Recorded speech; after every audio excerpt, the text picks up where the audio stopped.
Welcome back to Grasping the Gridiron. As always, I'm your host, Zach Thummel, and thank you all for listening.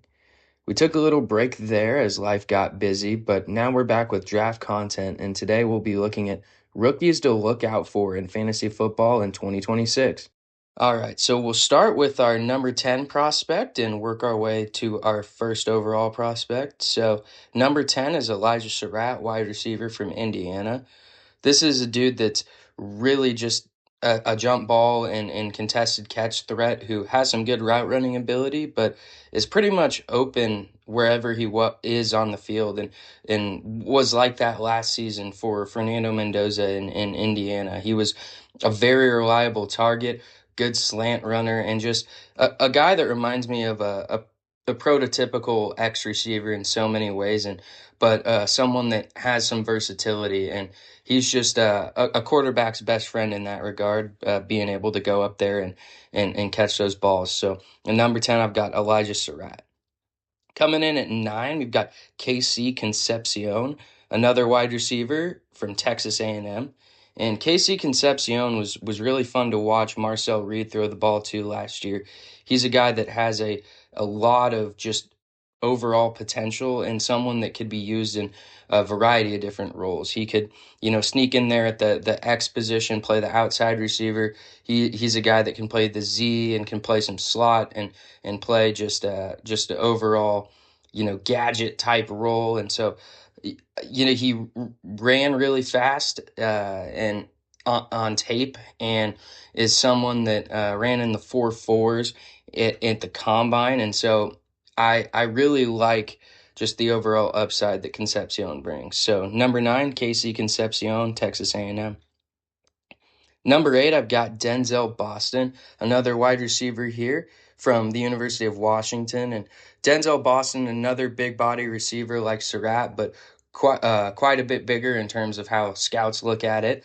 So Boston just really is that prototypical X receiver. He's that jump ball, go up and get it type of guy, and really provides some great length, and was that sort of third and reliable target for DeMond Williams and the Huskies last year. And I'm excited to see what team picks him up, because I think he can be an impact guy immediately. And the X receiver and these sort of receiver roles have kind of gone by the wayside in modern football. But he's kind of a blast from the past, but has that athleticism in terms of going up and getting it and running routes. And so number 8, Denzel Boston, wide receiver, Washington. Moving on to number 7 here, I've got Mike Washington, our first running back of the day from Arkansas. So Mike Washington Jr., he's a big, big running back, and I watched him on tape multiple times, and just watching the Arkansas line, and he caught my eye immediately.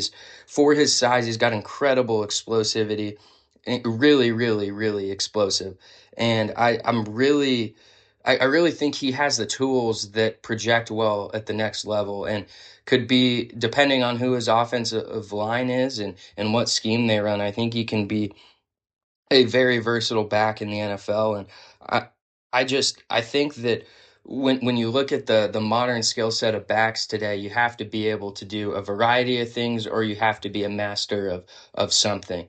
And to me, Washington Jr., while he may not be a master of anything, he is definitely a very versatile running back. And so I see him fitting well in the NFL immediately. And so at 7, I've got Mike Washington Jr., running back, Arkansas. And then here at number 6, it's our first name only quarterback of the day, Fernando Mendoza, the quarterback from Indiana, the Heisman Trophy winner that, most college, if not all college football fans, I would hope, would be aware of Fernando Mendoza. And this kid is the number 1 quarterback in this next draft, and someone that, when I hear his name, I just think of accuracy. I think of a very pinpoint passer, and someone who just has a good head on his shoulders, a cerebral guy that understands where we're going with the ball and why we're going there with the ball. He ran a very RPO heavy scheme at Indiana, but I really don't think that matters, because I think the RPOs have become such a common common play and common scheme built into an offense, regardless of level of football. We see it at high school, we see it at college, we see it in the NFL. And I think it's just such an integral part of the game now that you can't deny it or hold that against someone because it's just a play call, and ultimately it's the coaches doing it, and it's very, very effective. And so I'm excited to see, all signs point to Mendoza being that first overall pick and going to the Raiders and starting to build a new future there for Las Vegas. And I really think with Tom Brady, having his role in the front office there, I think Mendoza has the opportunity to really be surrounded by the right pieces and help build Vegas up.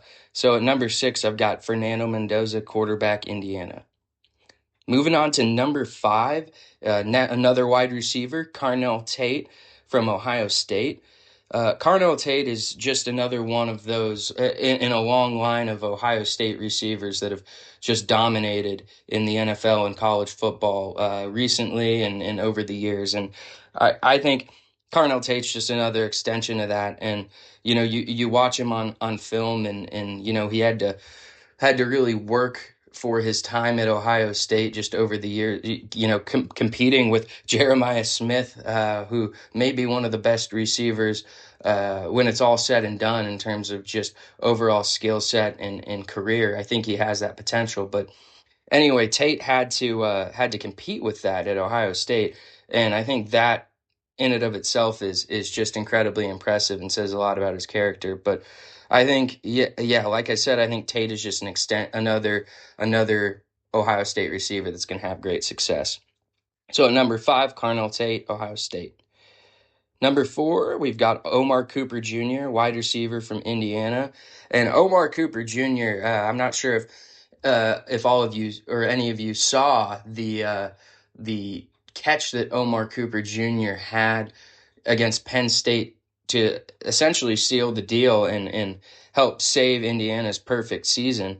It was just an unbelievable throw and catch. Cooper jumps up, basically contorts his body enough to where he can catch it at the goalpost level, and then he's able to sneak 1 foot down into the back of the end zone to complete the catch. And just really one of the more all-time great catches that we've seen. And I think that's just part of Cooper's game. I think that's who he is. He's a jump ball athlete that really checks all of the boxes in terms of what you want athleticism wise from a receiver in the NFL. And he really is going to be a great asset for a team, whoever can pick him up in this next draft. And so I've got at number 4, Omar Cooper Jr., Indiana. Coming in at number 3 here, this is one of my favorite guys that I've ever watched in college football, and that's Kenyon Sadiq, tight end, Oregon, our only tight end on the board here. And I just love Kenyon Sadiq. I think he's the perfect hybrid of a wide receiver and an offensive lineman. He is the ideal tight end when you go into a lab and craft one up. He just is an absolute freak in terms of explosion, in terms of just being a reliable blocker. Sometimes you watch the film and you're looking for Sadiq and you just get caught up in how physical he is too, which I think for someone that is as quick and as fast as he is just unbelievably impressive and adds to the fact that he's just a great prospect. And I think he's going to completely elevate whatever offense he's on moving forward. So at 3, I've got Kenyon Sadiq, Oregon. And then at number 2, I've got Makai Lemon, wide receiver, Southern California.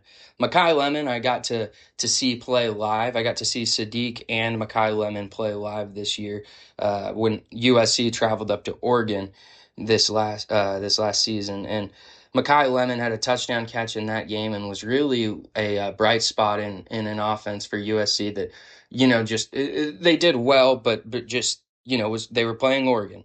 And so he was a real bright spot and an explosive guy that can play all over the field in terms of the receiver role. But I see him as a slot and a speedster guy, and is I think just going to be another great player from the University of Southern California. If you haven't got a chance, go watch this guy's film. He was kind of one of these just not necessarily breakout stars, but a guy that I think really, in terms of how dominant he was, really maybe shock some people and is gonna be a great addition to whatever team can pick him up in the NFL.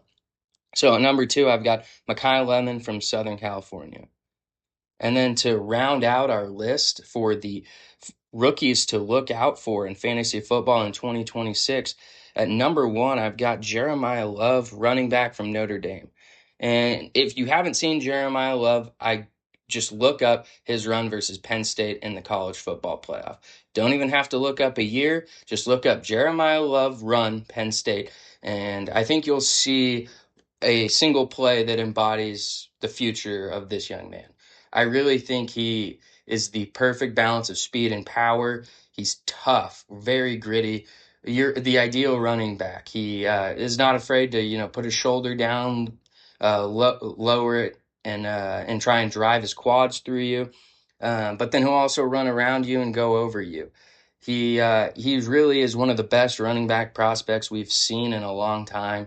And I think whatever team gets him is going to be so happy from not only just the on-field production standpoint, both as a receiver and a running back, but the character that he has off the field as a Notre Dame man. And one of the funny things with Jeremiah Love is if you looked at him as just a receiver, he would be a one of the top receiver prospects just as a receiver by himself.